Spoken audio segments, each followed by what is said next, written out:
Check out our patient's 6-month hair transformation.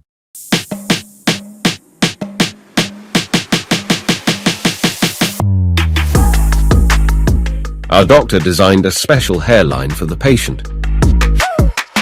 FUE hair transplant was performed using a sapphire pen.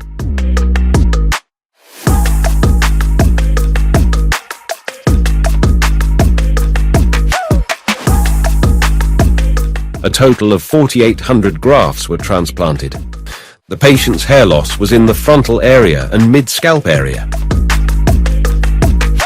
The desired hair density was achieved with the FUE technique.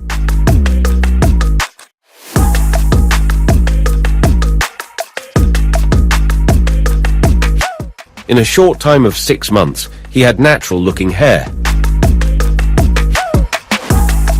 Be the owner of the next transformation.